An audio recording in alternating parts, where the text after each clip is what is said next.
Welcome back. I'm Alan Tutt, and this is Lesson 6 of Divine Dynamics. By this point in the course, you've had a little over a month to practice the core harmonic prayer process. You've also had an opportunity to master the skills of relaxing deeply, making a strong connection with the divine, and imagining your desired outcome in rich, vivid detail. We're now ready to tackle the last primary step, which is trusting the process. Honestly, when you can relax deeply enough and imagine your desired result in enough detail, and spend enough time doing this, the trust pretty much takes care of itself. Even without focusing on what might actually manifest from all the work you've done so far, there's a good chance you've already experienced some positive results from your efforts. If not, then this week's lesson will open the doors and allow a flood of new blessings to come into your life. It's a lot easier than you might imagine.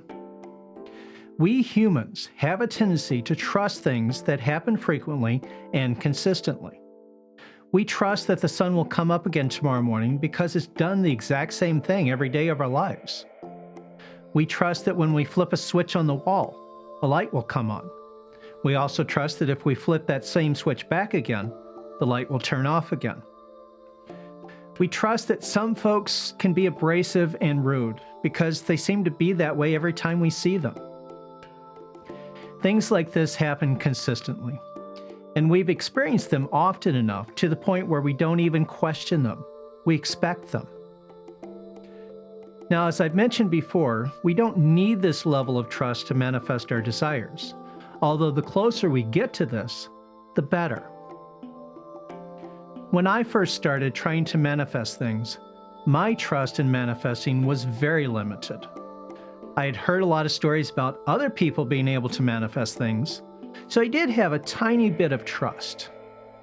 However, I also had so many doubts that pretty much everything I tried either did nothing or produced the exact opposite of what I wanted. There were times I focused on manifesting money, then either lost my wallet or had something stolen. Or I focused on manifesting more love into a relationship, then got into an argument with that person and lost the whole relationship. One of my biggest problems was that I was such a left-brain logical thinker, I felt like I needed to understand the underlying mechanics of how manifesting worked before I could accept it as real. Eventually, I realized that you just have to recognize it works whether you understand it or not.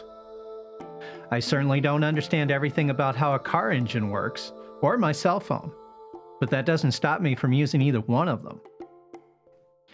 Even now, while I understand the basic principles of manifesting, I still don't know exactly how our minds are connected to the divine mind, or how the divine mind shifts reality to produce the end result we want. Luckily, that doesn't matter to me anymore. Another problem I had was that I was trying to manifest some major miracles, like objects floating in thin air, or a pile of money materializing on the table in front of me. And when these things didn't work in the first few minutes, my faith in all types of manifesting dropped even further. This is why I've asked you to just go through the motions without worrying about how the things you were focusing on would actually manifest. It's also why I'm going to suggest that from this point on, you focus on manifesting little things until you see positive results. Then gradually move on to bigger and bigger goals as you improve. One of the most important beliefs in manifesting is the belief that you can do this.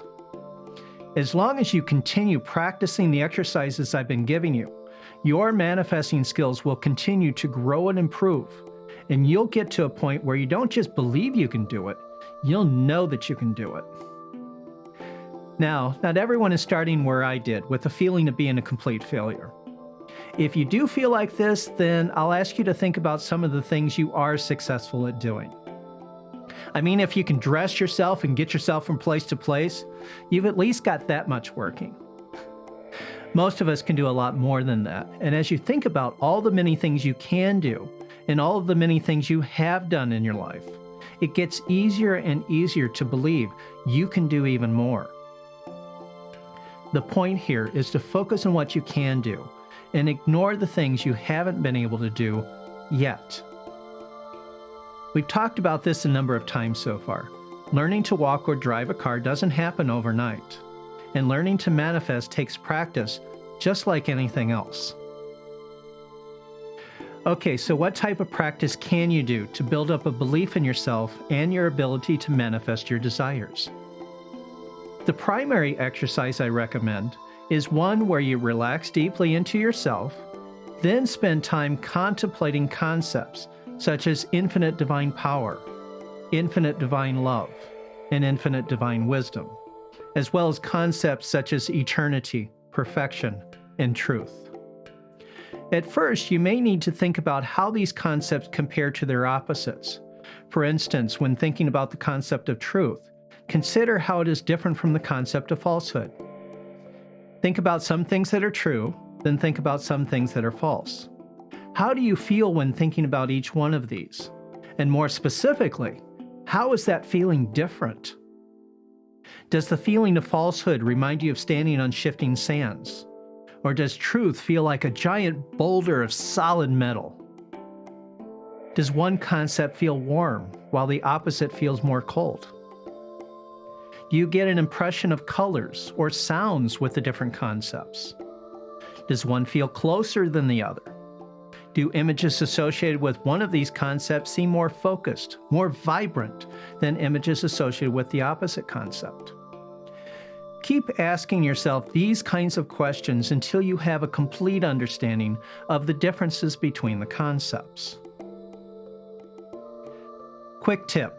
When you go through the harmonic prayer process to manifest a particular goal, you can make it even more powerful by consciously imprinting the qualities and characteristics of truth, power, and so forth onto your mental representation of the desired outcome. For me, this means that I give it a feeling of infinite weight and solidity, the symbol my mind has associated with the concept of truth. In some cases, I might also imagine that I'm writing the future event into a book of facts. The process is very similar to the process we used last week to memorize the details of various objects and experiences we studied. As you contemplate each of the concepts I've listed, you'll get your own symbols for them, and these are the symbols you want to use in your harmonic prayer sessions. Once you have a fuller understanding of the concepts as separate entities, focus your whole mind on those concepts, disconnected from any aspect of physical reality. In other words, spend some time thinking about what divine love is like, or divine wisdom, without connecting them to anything in the physical world. What will happen as you contemplate these basic principles is that your mind will become conditioned to them, and it will become easier to associate these concepts with yourself. And this is the next phase of the process. When you've spent some time contemplating the basic principles, imagine what it would be like to embody these principles within yourself. Imagine yourself as having infinite divine power. Imagine yourself having infinite divine love, then infinite divine wisdom. Imagine what it would be like to be eternal, to be perfect, and to be the embodiment of truth. It may feel strange at first, that's okay. The more time you spend contemplating these principles and associating them with yourself, the more you discover about your own inner divine essence, and the more your manifesting ability will grow stronger and more reliable. And the final stage is to bring the concepts into your harmonic prayer sessions, where they can be associated with your desired outcome, making it much easier to believe and expect positive results. I've known some hypnotists who were able to do amazing things for their patients by simply describing different places within their mind, such as a place where things are true and a place where things are not true, and asking the patient to move something from one place to the other. A similar trick can be used in the harmonic prayer process, where you imagine that your desired result has always been true, and any memory to the contrary is eliminated from your mind. The shift in belief that happens with this makes it much easier to expect that the result you want is the result you'll actually get. And now for your homework assignment. By now, you probably know what to expect your homework assignment will be. Take 15 minutes each day, relax as much as you can, and contemplate the concepts and qualities of divine power, divine love, divine wisdom, eternity, perfection, and absolute truth. Become familiar with how these ideas are represented within your mind and how they are different from their opposites. If you want to tackle them all in the same session each day, that's okay. You might also consider focusing on one concept per day and really diving in deep. When you use the harmonic prayer process to manifest a desire, imagine the end result with the qualities of absolute truth, divine power, eternal persistence, and anything else that seems appropriate for what you're intending. By this point in the course, you can finally expect to get positive results. No more just going through the motions, although I will suggest you start out manifesting things you would almost expect anyways, and build up to bigger and less likely things as you get more experience. In other words, don't try turning water into wine or lead into gold quite yet. Leave that one till next month, okay? Until next time, be blessed, my friend.